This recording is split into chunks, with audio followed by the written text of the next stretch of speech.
Shalom. I want to start by giving all the praises, glory, and honor to Yahweh Ba'ashem, Yahawashi Ba'ashem, Chakwadash. Dear ones to the elder apostles of the great millstone rule well. And as always, peace and salutations to all the fellow laborers of the hopeful elect tabernacle of David, scattered throughout the four corners of the earth. And I was just meditating a little bit, and as I was reading through some of the chapters of the gospel, and also I stumbled upon some of the psalms, and I understood how Yahawashi at oftentimes he would have to withdraw himself and flee away from the public. He had to get away from public view. He had to hide himself from the crowds that kept on forming around him everywhere he went. And Yahushua was he would be exhausted at times. You know, Sometimes it would get overwhelming that he would have to go flee out into the wilderness to get away for some time because Jake was a handful, man.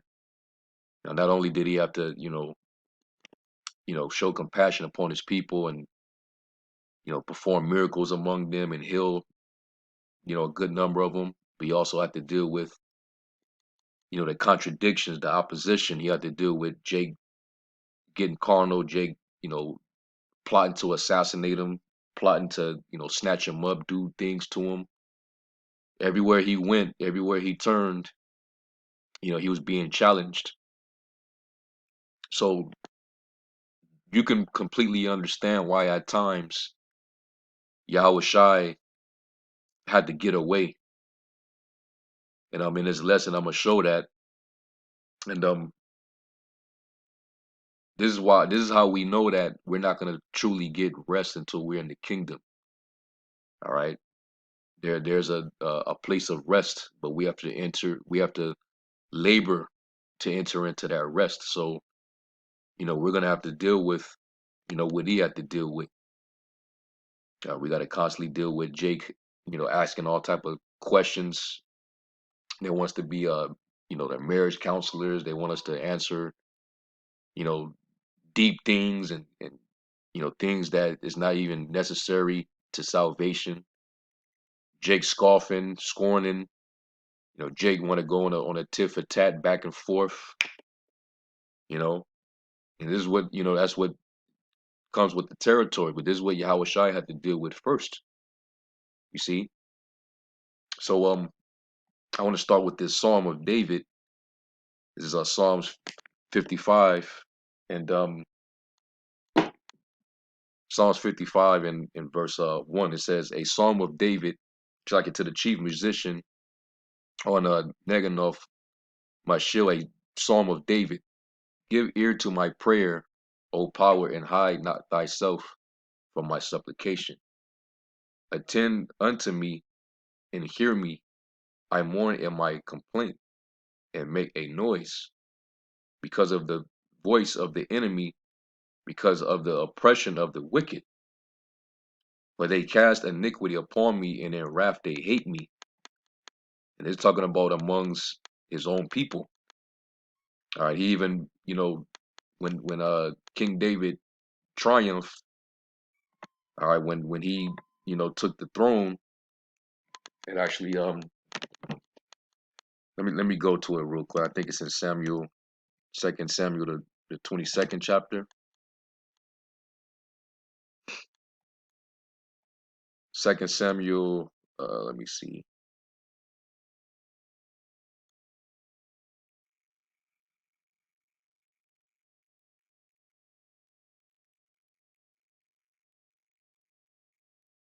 Let me see real quick.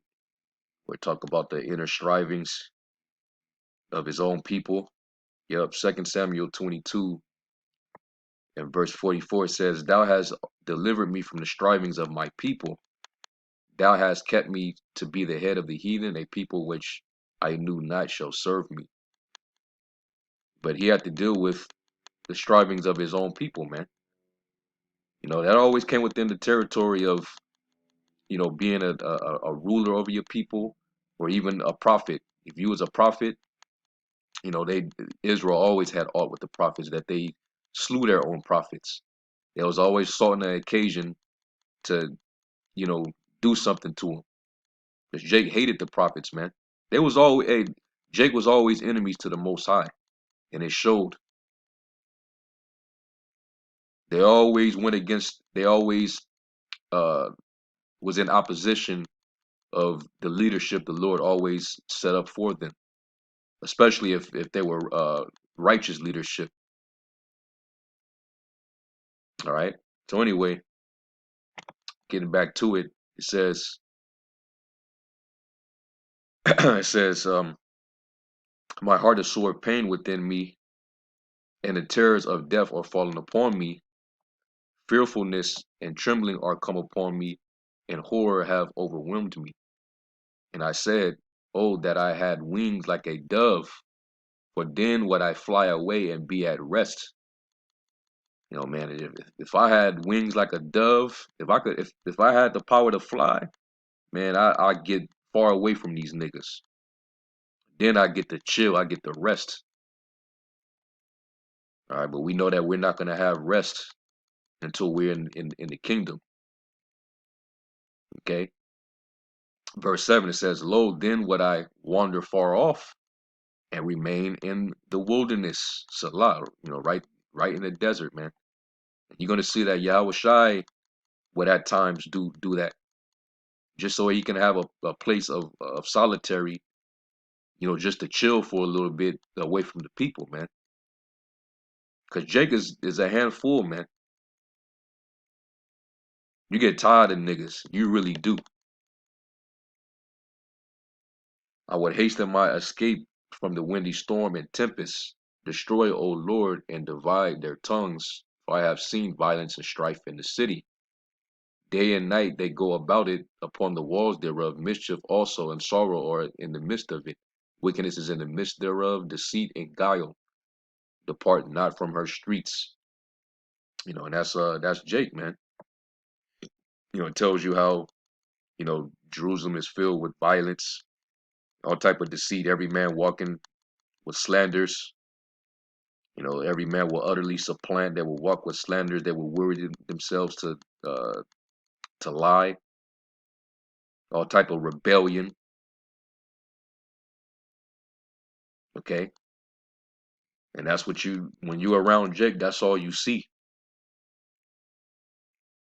Whether in the circumcision or out of the circumcision, man. So you see why at times, certain men of the Lord got to be, on their own. You really, by yourself, man. If you're not with brothers, then you to yourself. All right.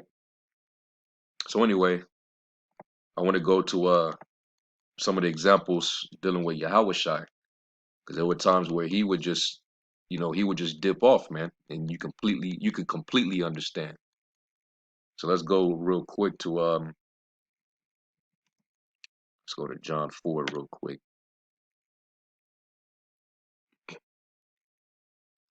This is John chapter 4 verse 1. It says, when therefore the Lord knew how the Pharisees had heard that Yahushua made and baptized more disciples than John, they heard of, how he was winning over, the public, they start to see that, Yahushua, was the one.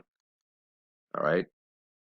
Though Yahushua himself baptized not, but his disciples, he left Judea and departed again into Galilee. So once he knew that, the Pharisees would start to take notice of what was happening, and he can feel that energy. He got the hell up out of Judea, went straight over to Galilee, and you can see where when the Lord was doing this is why he gave that instruction to his disciples when they went out, in the ministry to preach. He told them, when you get persecuted in a city, just flee to another location, man. Don't even stick around. You know, you might have to just get away from niggas, man. All right, as necessary. So let's go from there. Go to John 7.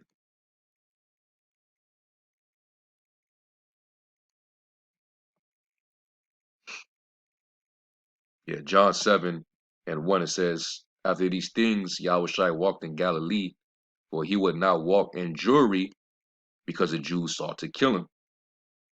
Just like they want this, it's like they killed the prophets, and that's why he was cussing them out.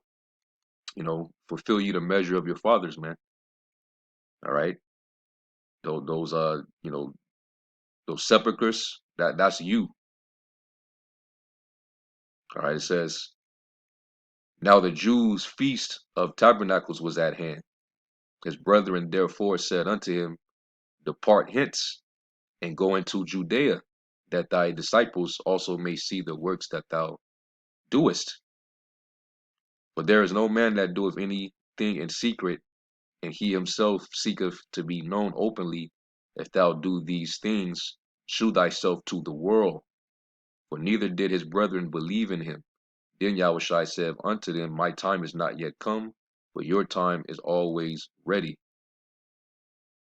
Okay? So he's like, it ain't the time yet. I know they want to kill me, but it ain't the time yet. So he would not walk in public around these fools, man. Okay? So he wasn't finna, go back at that particular moment. Let's go to another one. Let's go to John 10.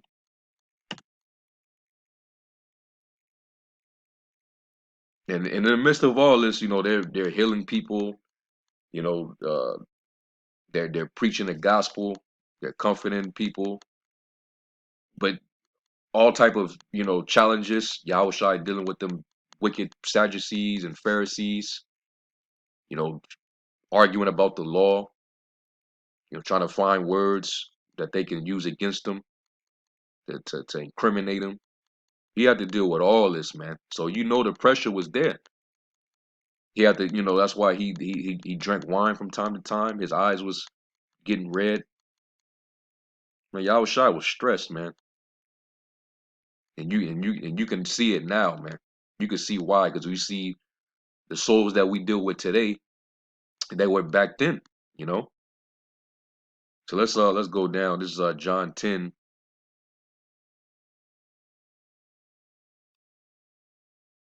Let me go down.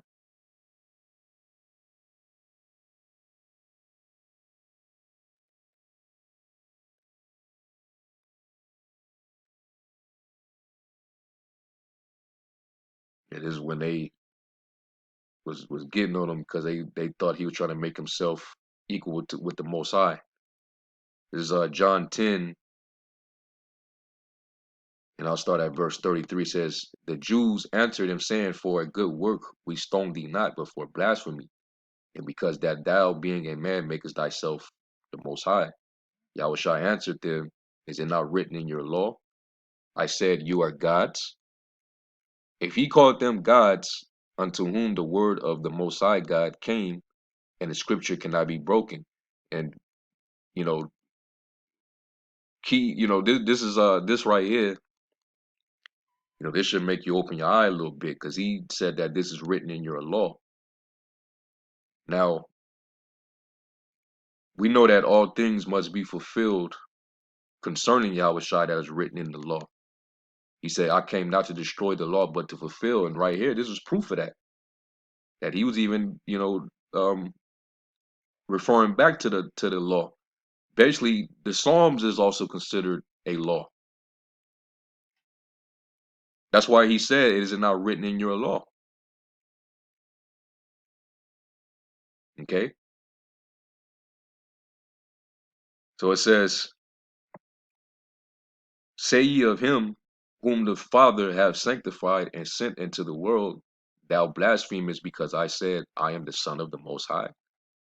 If I do not the works of my Father, believe me not. But if I do, though you believe me not, believe the works, that you may know and believe that the Father is in me and I in him.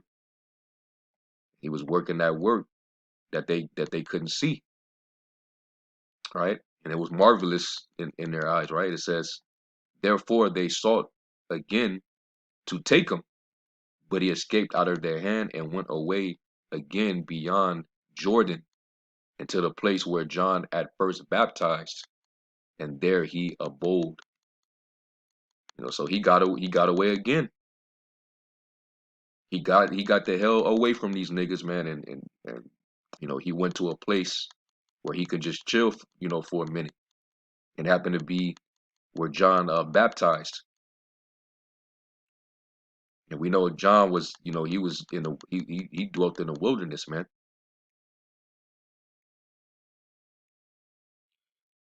All right, and that once he left them away, it left people talking, and people were starting to see like, hey man,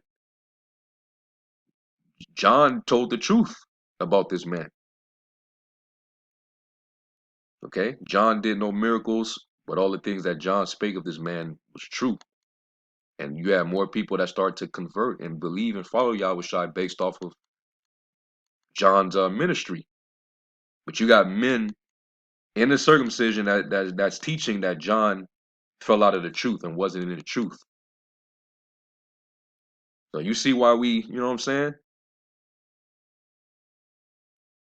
And hey, the apostle was right, man. Ladies, it's because of our zeal and our willingness to defend the gospel that we'll make a lot of these videos rebuking these dudes. And it's biblical. We supposed to rebuke them. But at times, man, it's like, yo, why even bother? Just let these reprobates be, and let's, continue doing what we supposed to do. So let's go to the next chapter, and let's go down.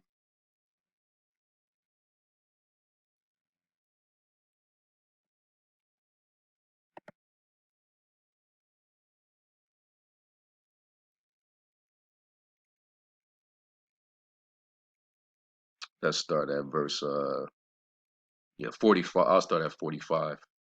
And it says, then many of the Jews which came to Mary and had seen the things which Yahushua did, after he resurrected Lazarus, believed on him.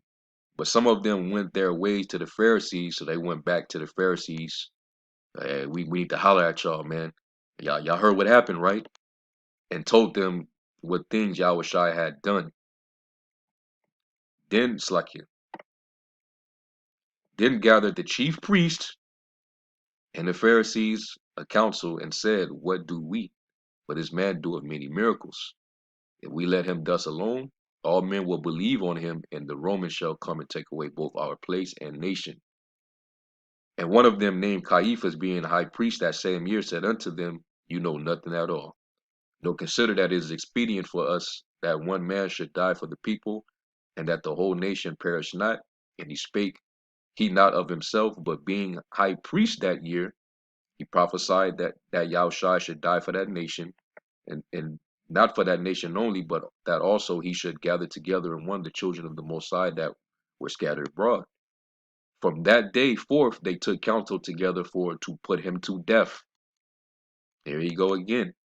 Yahushua therefore walks no more openly among the Jews. So he stopped appearing in public again. I got to get away from these niggas. It ain't the time.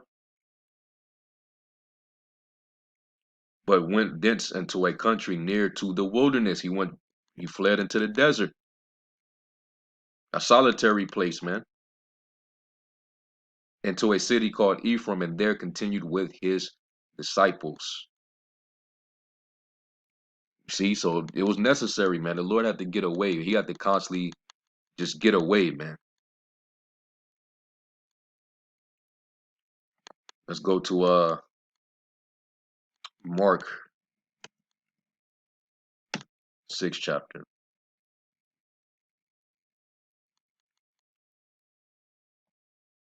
We're gonna go down to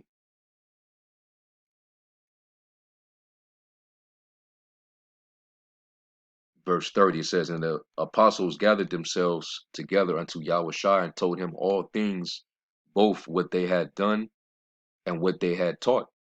And he said unto them, come ye yourselves apart into a desert place and rest a while. Now you see why he's suggesting this. Y'all putting in the work. Hey, y'all come over to this place that I know about in the desert. No, ain't too many people out over there. Come and chill for a minute. But there were many coming and going, and they had no leisure so much as to eat. And they departed into a desert place by ship privately. So they had to be, solitary, man. So that they can have a breather, so they can chill and eat, because they were being overwhelmed. Jake coming to him at large, everybody lining up because they got some type of ailment or something going on. People got demons, but then also, you had dudes that were, lurking out, man, spies, dudes, you know, getting in their business, dudes plotting on them. This is what they have to constantly deal with. So every once in a while, the Lord had to go and remove himself. And sometimes he would also have his disciples with him. You see? So yeah, man. Now you see why Yahawashi, he was he was exalted. It's like he was exhausted. The Lord was tired, but he had to, humble himself as a servant to Yahweh Shem Yahawashi. He had to endure. So hey, we have to endure the same things too. Okay. So hey, we're gonna finally get rest. We're finally gonna get it, man. Yeah, Yahweh Shai, he's the one that's gonna give us that rest. Right now, we rest in him. We rest in this knowledge. All right, like it says in Matthew. Let me go to Matthew 11.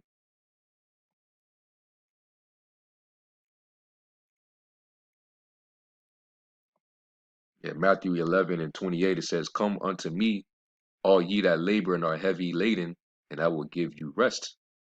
Take my yoke upon you and learn of me, for I am meek and lowly in heart, and you shall find rest for your souls.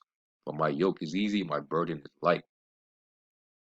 Okay, and Yahweh Shai, he gives us the comforter. So we have these scriptures, and the things that were written aforetime were written for our learning.